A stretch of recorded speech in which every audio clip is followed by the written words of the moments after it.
Na mtazamaji hujambo na karibu. Jina langu ni Sam Amani, mwenzangu kwa lugha ishara ni Millicent Randa. Karibu.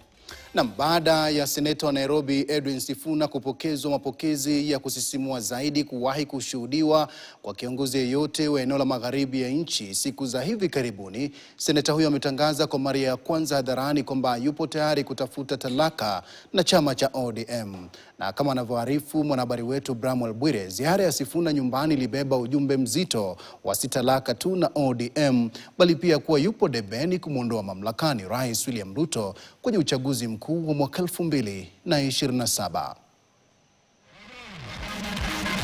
Ukistaajabu ya Trans Nzoia, subiri hadi uyaone ya Bungoma.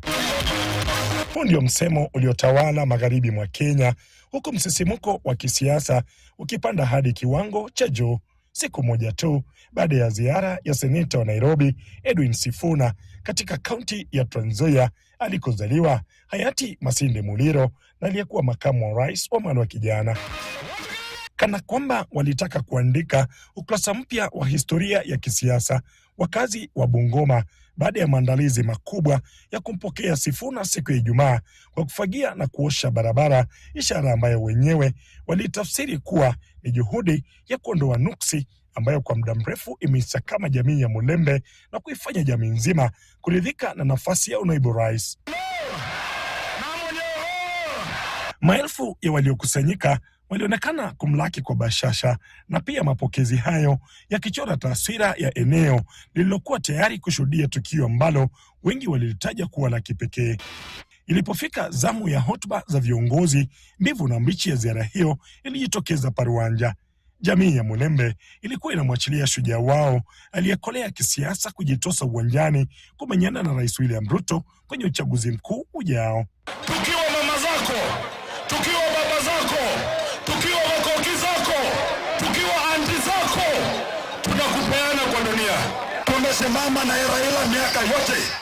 Raila Andile was our political leader in Western.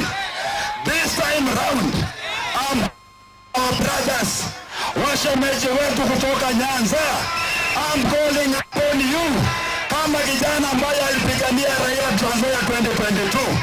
This time round, msimame na sisi ama namna gani? Mumesikia vile mheshimiwa anatembea, amewaambia hii kitu imeiva ama haijaiva? Imeiva, haijaiva? Si hayo tu, aliposimama Sifuna na wafuasi wake alionekana kutangaza kwa mara ya kwanza radhi zake kutafuta talaka na chama cha ODM, matamshi yaliyopigwa jeki na viongozi waliopinga ndoa baina ya ODM na UDA. I kept my promise to my boss. Ni wao wamenifukuza mimi, sio mimi nimevunja chama cha ODM. Sasa ni dhahiri kwamba hawa watu wameuzia chama mheshimiwa William Samoei Ruto. Kwa hivyo nataka niombe ruhusa yenu hapa Bungoma leo. Nataka niombe ruhusa yenu hapa Bungoma.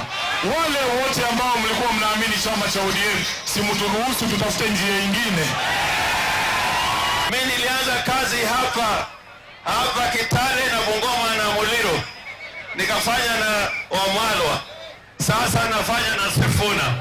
I want to tell you we are going to walk this journey together. Together we are going to win. Tutatembea pamoja. Sifuna atatafuta marafiki. Lakini atatafuta marafiki kama yeye pia ni presidential candidate. Akae na wengine kama ni candidate. Ziara ya Sifuna inaendelea kuibua gumzo ndani na nje magharibi mwa Kenya, huku Wakenya wakisubiri kuona iwapo msisimuko ulioshuhudiwa hapa utaweza kubadilika na kuwa nguvu mpya ya kisiasa siku zijazo. Bramwell Bwire, KTN, Bungoma.